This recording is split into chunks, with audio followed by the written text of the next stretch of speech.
welcome back to the Kentucky History Podcast. I'm your host, Jameson Cable, and we got some more great Kentucky history to share with you today. Joining me is Mr. Ion Corbin. He is the director of the Kentucky Meat Shower Festival. Yes, How you doing? I'm doing good. It's great to be here and talking to you. Well, we got a little bit of interesting Kentucky history that I know very little about. But before we jump into that, tell us a little bit about your Kentucky connection and so forth. Born and raised in Bath County, literally right down from downtown. Mhm. Um I've lived in Kentucky my entire life. Lived mainly here in Bath County. Went to Morehead State for school. Lived up there for a little while. In Lexington for a little while. Been around quite a bit. I've always been interested in history, and as you said, the meat shower is very interesting history, and I like that weird and strange kind of outlook on things, and like to try to keep that history alive. Hmm. Yeah, well, it is interesting. Like I said, I've heard about it. It's one of those. It's part of it's in that corner of Kentucky history I've not gotten into yet. So where do Yeah. we start with the meat shower?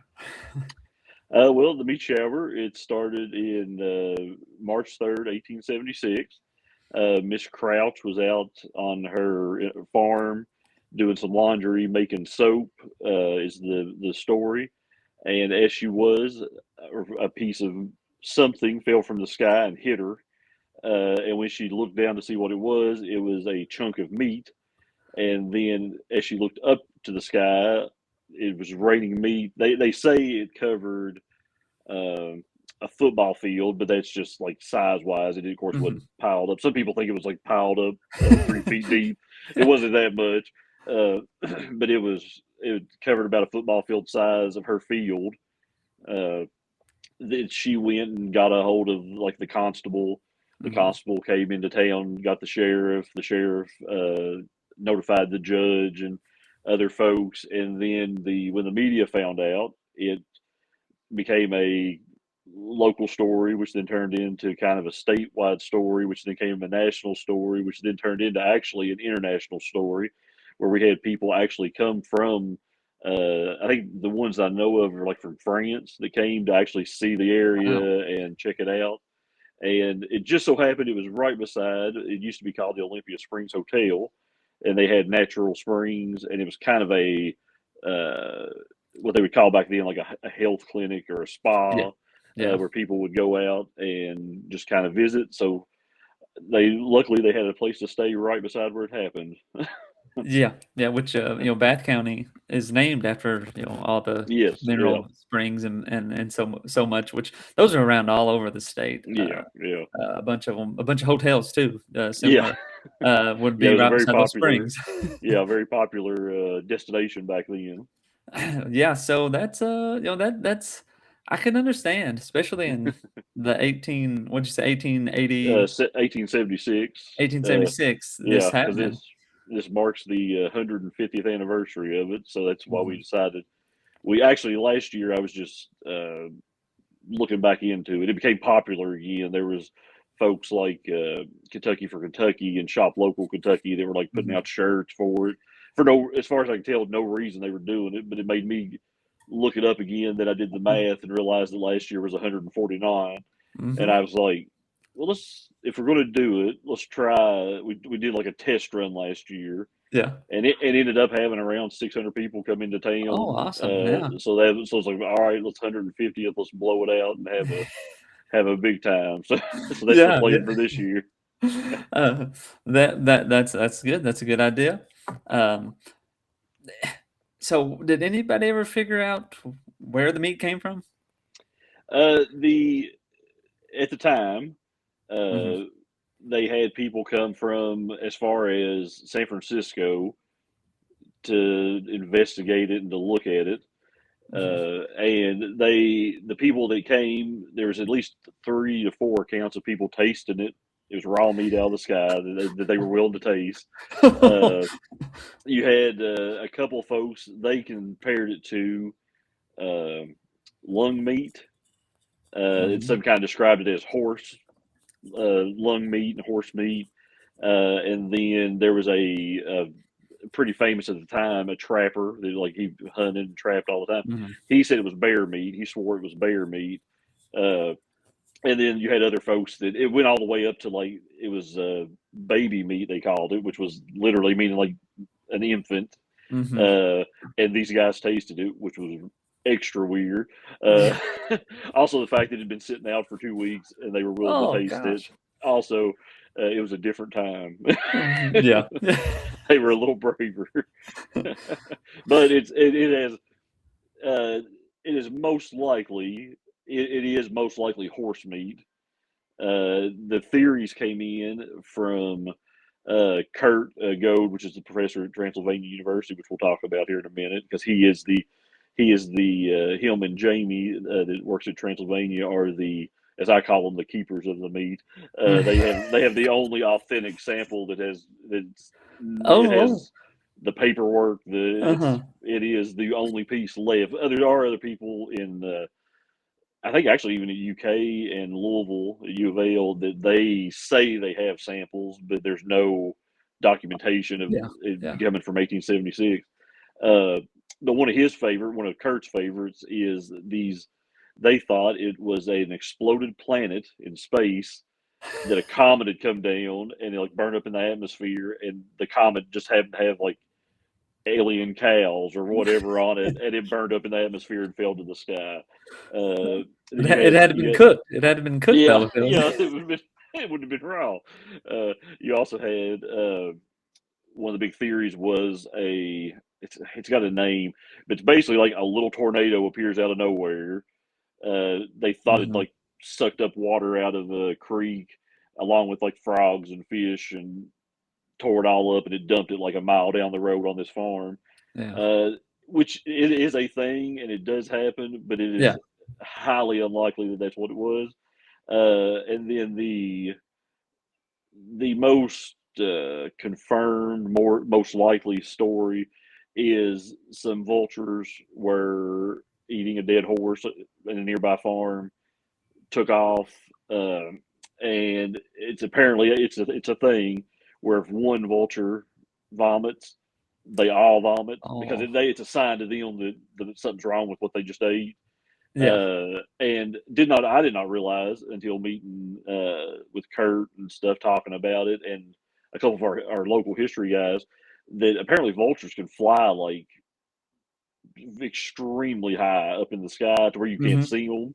Oh yeah. And that's when the woman looked up, she didn't see anything, but it literally could have been out of her eyesight, and Yeah. that kind of would explain the random rain over the area, because they of Mhm. course would have been flying as they did it, and the wind would have took it. That is the most likely scenario. Last year, I just it's one of those like when you just say something and it turns into like a conspiracy theory. Mhm. Was I just kind of jokingly said that, well, the hotel was there and the hotel needed business, and maybe it was all fake and it was just like a stunt to get people to come out to the hotel. I just said that Yeah. jokingly, and Yeah. that's turned into like could have happened. That could be Yeah. that's a possibility. Uh, but yes, it is most likely horse meat, and it was most likely the vultures gorging themselves as they flew over. Just happened to be over her farm, and she just happened to be out Mhm. in the yard doing laundry, and it was a bunch of circumstances that just lined up perfectly Oh, so that we could yeah. have a weird festival. Yeah. All based on vulture's vomit. Oh yeah. Which is one of our games we will be playing at the festival. It's the vulture toss contest. The kids make last year they just made little paper airplanes out of black like construction paper. This year Mhm. we're going bigger because it's the 150th, so they're going to Yeah. actually have poster board, and we'll do like Oh. longest toss and Uh-huh. closest to like we'll have a target closest to the target for the kids to play, along with a lot of other ideas and things we're going to Mhm. have going on. Um, so so you can still there's still samples of the meat. Wow. That's pretty cool. It is a very once again it's a very interesting story and a weird set of circumstances that brought it to light. Uh, Transylvania at one time was the best medical school in the country. Yeah. It was the 13th university in the United States, but they had a problem that they were so good that their students went to Cincinnati and made UC and went to Louisville and U of L, Hmm. and people started going there instead because it was easier on the river, it was easier to get there than coming all the way down into Lexington. Uh, so then they started doing things at Transy to try to keep people interested in the program, where they would send their students to Europe and they would get like the newest, weirdest Hmm. medical equipment and things like that, bring it back to the school. They kept it going for a little while. And in that time, the meat shower happened and somebody from Transylvania come and took a sample of it. And when they finally kind of give up the medical school and transform into more academic and arts, uh, the building that the medical museum is in, the rooms, the way Kurt described it to me, they're basically, because it was a fireproof building, so all the rooms are like vaults basically. So they just Mm-hmm. put all the stuff in a room, shut the door, and then it was like I don't know how long it was closed for. He's of course could tell you, but he was he's an art teacher at the university, and he when he's in his class and he can look up a sample of some piece of art that they have a picture of, and he said when you get it from the school, it was just horrible. They did it like back in the 70s. They never updated it, so he decided he wanted to uh, update it, just like a Yeah. personal project to do it while he had free time. And then Jamie, that works at Transylvania, is a physicist. He was working on a project. They ended up just meeting each other, and one day they opened up one of the doors, and there was this little piece of meat in a jar. It's because it's only about, you see the Yeah. pictures of it, it feels like a big quart jar. It's actually Uh-huh. just like a little 3-inch tall jar, Yeah. and the documentation was with it, so they were able to tell like what it was, where it came from, Hmm. and then the two of them just became obsessed with it. They wanted to find out everything about it. Yeah. They wanted to share it with other people because they're the same way as I am. They like one history and two weird history is just always Hmm. fun. Hmm. Uh, but so they've had it on display, and then I think 2 years ago maybe they actually brought it back to the art history museum just for as a display for people. So that led when we decided to do the festival. I got a hold of them. They brought it for the festival last year. They're bringing it for the festival again this year, so it will be on display up at the Bath County History Museum in the old Yeah. courthouse. Wow. Uh, and it's pretty interesting. Yeah. We actually had a gentleman. We It could have been just where it was March and it was cold, bad weather, but he saw the piece of meat and he had to do like the vultures, and they Oh. and they blamed it on it. It was just like so crazy to see the meat. But Oh. we also had a lady come from our farthest traveler last year that we know of was a professor from Michigan, from Ann Arbor. Wow. Made the trip that morning with her son, talked to Kurt and saw the sample, and I think did some of the met with some like the vendors and stuff we had set up, Hmm. and then drove back to Michigan that night. So she came all the way down for the meet. She's supposed to bring in some of her students this year. I don't know if she'll Hmm. make it or not, but we're hoping to draw a pretty good crowd for the Yeah. festival. Wow. I can just out of all the things to get interested in, you go home and you say, "Hey, I found this piece of meat in a jar, and it's Yeah, driving me crazy." which I don't know when you found it, but we have just this year we actually zeroed in and found the actual location of where it happened at, because the Oh yeah. descriptions were the really only description was south of Olympia Springs, Mm. and through once again it was just these weird circumstances of me telling somebody about the festival and them being like, oh well, my that's on our family's land, my papa and mama talked to the news like 50 years ago about it Yeah. or whatever.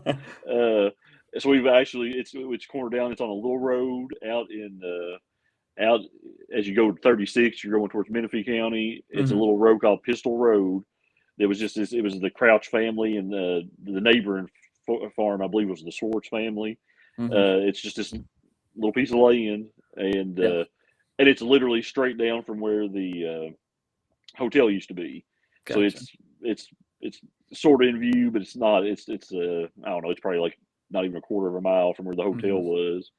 So Uh, we need a historical marker out there. yeah, well, that's a plan. We're going to try because they've actually now, because it used to be just like a little gravel road, Mm-hmm. but now it's blacktopped and it actually connects to other bigger roads. Mm-hmm. So we're going to try to get with the historical society and maybe uh, get something, Yeah. which is a process, but Yeah.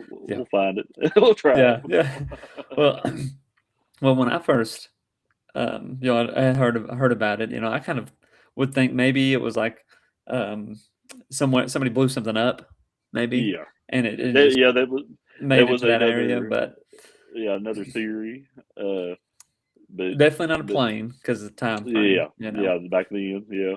Uh, And there, like I said, because like I said, it went from everything from just a simple, normal occurrence with the vultures all the way up to alien comets coming down. But that was a stretch. yeah, that was a little bit of a stretch. But we've taken it under our wing. We enjoy that odd, that weird Hmm. stuff because that's one of the things that attracts people.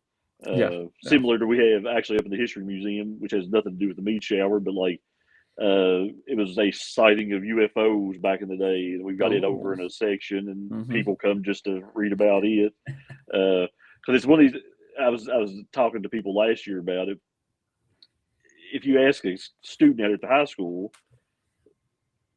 they may not have an idea about it. You can ask some of the teachers; they've never heard of it, and you're kind of like, Hmm. "Wow, that's like it was like we didn't have it wasn't part of history class, but it was kind of everybody knew about it when you were a kid. The Hmm. story was told, so that's kind of one of the goals is to keep the unique and the weird history alive Hmm. here in Bath County, and hopefully, it inspires other people to do it in other counties. Yeah. Yeah. Definitely. And so the festival is this Saturday, right? Yes, February 28th. February 28th. Um, Yeah, Owensville, right? yep. Owens, Uh, Kentucky, which is it's our county seed, mhm. and it's right off the interstate. That's why we're having the festival, of course, there. Yeah. And then where it actually happens about a 15-minute drive east towards Menifee County is where the event Hmm. actually happened. Uh, but of course, it's just easier to keep people in town. Yeah. Yeah, of course. Just logistics, yeah. Yeah. So, what do you all have happening at the festival? I know you already mentioned the vulture throwing, but what else? Yeah, we have we've this year we're going to have a lot of games and stuff. And they're all kind of meat themed. We do the longest toss, which is literally big hunks of bologna. We have folks throw it, see who gets the farthest. We do a meatball toss, which is kind of like if you've ever done like an egg toss where you two Hmm. people stand facing each other and throw it back and forth. Yeah. Uh, we'll do it. Hot dog eating contest, which is it's instead of it being like 10 hot dogs in the shortest time, it is a big hot dog Oh. that one of our local vendors is supplying. And I think this year we're even going to add chili to it. But Oh. it is a big hot dog. Kurt tried it last year, and I think he got about half of it. uh, we also have what we're calling the Meet the Authors with an A instead of two E's at the Bath County Library because our library team's up with us for this event. They do a lot of the kid crafts Hmm. events and all that stuff. But we have Mick Sullivan, which he wrote the children's book, The Meat Shower. He is Uh-huh. going to be there and do a reading of it, along with we're going to have, I think, 9 other authors, Hmm. two of which Kevin McQueen and Yeah, I know Kevin. Yep. Marvin Bartlett with Fox 56. Hmm. He in their books they have like chapters in a book about the meat shower. We're going to Yes. have them kind of discuss it and talk about what they interested them and got them into uh, interest in the history. And then we have the other authors are like a mix, young adult. Hmm. We have another history author that writes history books about Kentucky. a gentleman that's wrote a book about the horse circuit, the horse show circuit in Kentucky, the Yeah. history of it, because it used to be a huge thing, especially here in Owensville. We used to have the Lions Club Horse Show, which was like the biggest horse show north of Shelbyville, Tennessee, which Oh. that was the biggest in the world. So we Yeah. we were the second biggest. But we'll have them discussing that. We have our mystery meat chili cook-off, Hmm. which is we just have our chefs bring in their chili and have it up for competition. We'll sample it, pick a winner. We also have one of our local restaurants, the Salt Mine Cafe. They are doing, we're calling it like strange bites, and it's very odd cuts of meat. And he's coming up with recipes for basically like little samples, Yeah. for people to come in and try. He's working on his own mystery meat chili for Oh. that. And then the big thing, we also have the History Museum. It'll be open. That's where the meat sample will be. With Kurt will more than likely be up there with it. Can tell anybody anything about it, probably better than I can. And also, it's open. The whole museum's open, so you can kind of look at the. It's laid out where it's all the little settlements in Bath County are kind of Hmm. separated. We have a military room with all local military Yeah. items and stuff. And then at 4 o'clock, the big thing is we are going to make it rain meat again to celebrate the 150th anniversary. It will rain meat from the clouds over Bath County. That is our big main event. Can't tell you how we're doing it. I've been sworn to secrecy Just by. not vultures throwing up, right? I cannot confirm nor deny. All seriousness, though, the meat is edible, so Okay. so it is safe and for consumption. But we are gonna make it rain.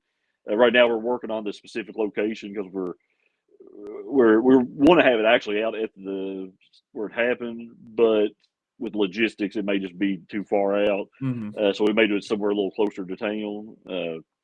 But that is at 4 o'clock. It will rain meat in Kentucky. I plan on having Bill Meck and Chris Bailey have it on their forecast, ready to There you go. go.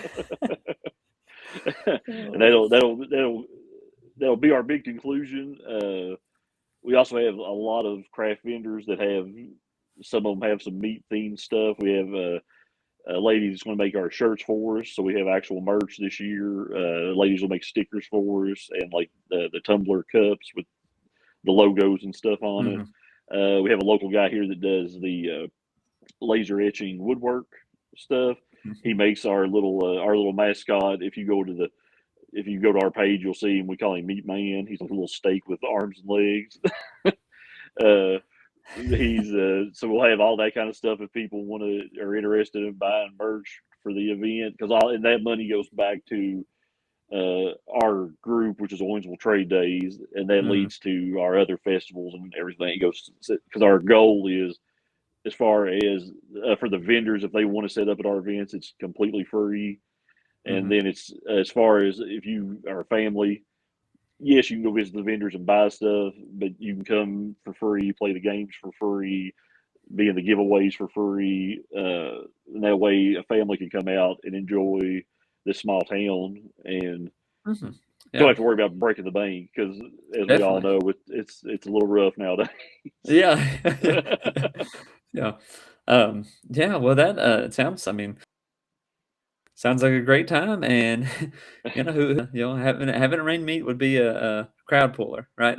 That's yeah.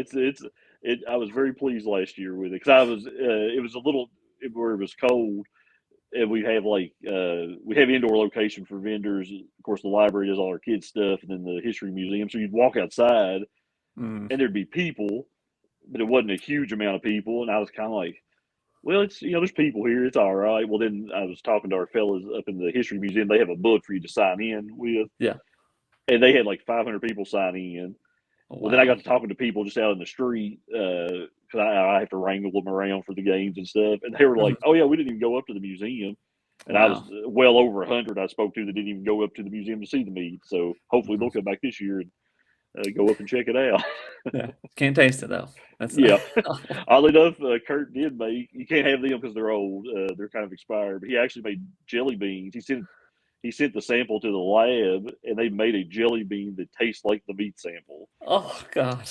Yeah, he went around to Court Days, which is in one of our neighboring towns, Uh-huh. and he had people like taste it. And if you go on to our Facebook page, which is Owensville Trade Days, we are sharing like his video of like trying to get people to try it and tell him what it tastes like, along with all the updates information are on the Owensville Trade Day page.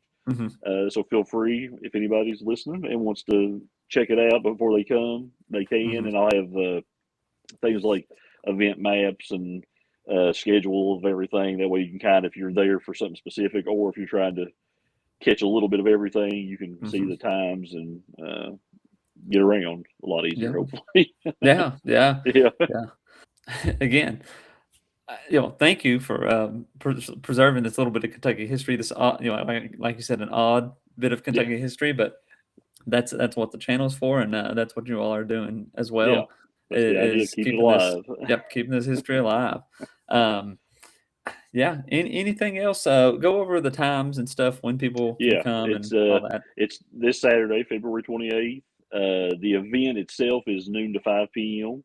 It will be starting out, of course, as I said, with the authors and the vendors and the games and everything. That'll be kind of between 1 and 3:30, or noon and 3:30. And then around 3:30, we'll start kind of getting people moving towards where we're going to have the meat shower at 4 p.m. So if you're coming through town, you'll be keep an eye out. We'll have signs up and directions on how to get there. And like I said, go to the Owensville Trade Day Facebook page, and you'll see any updates, scheduling, maps, everything. Yep. That sounds good. Well, again, that's the Kentucky Meat Shower Festival, 150th. So 150th, get there and check it out. And plenty of good stuff. Family event that plenty of people can come and enjoy on a weekend in February, because people need to get out. They need to get out. It's been icy and cold. Praying for good weather, and according to the future cast, it should be around 50 and hopefully I'll dry. Take it. So I'll take it. We're hoping it'll get that way. Yes. Well, Ian, thank you again for coming on and sharing this little bit of history, and thank you all for listening, and we'll see you next time. All right, thanks.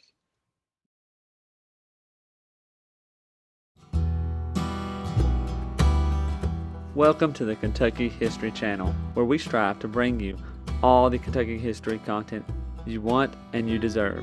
Kentucky is a part of all of us, and we plan on covering all the history we can, from Pike County to Fulton County, from Louisville to Harlan. Here on our YouTube channel, you can find many videos dedicated to different events, people, governors, and places in Kentucky. There's something for everybody.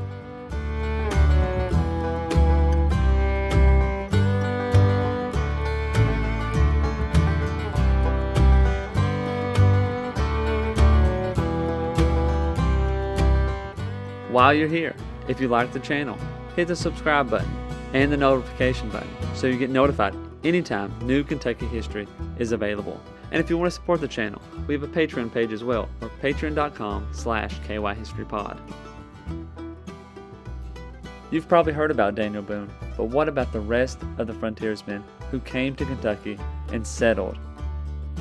That's what we want to bring to the Kentucky History Channel. The stories of the untold, the stories of those forgotten.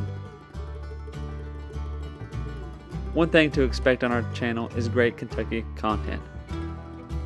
Some stories that you've never heard of. The Night Riders, who began in western Kentucky. Bloody Monday, the riots in Louisville.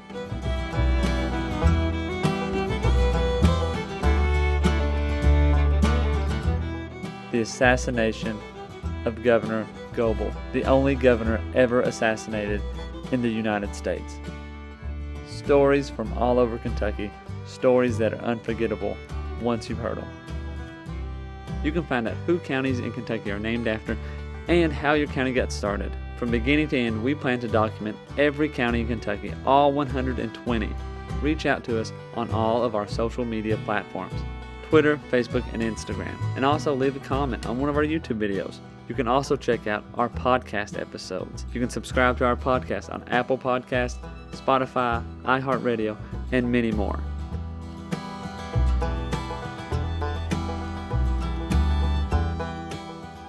We're always seeking to find more Kentucky history so we can bring it to you, the viewers, the listeners. We want all the stories and all the events from Kentucky's great history to be told and shared everywhere.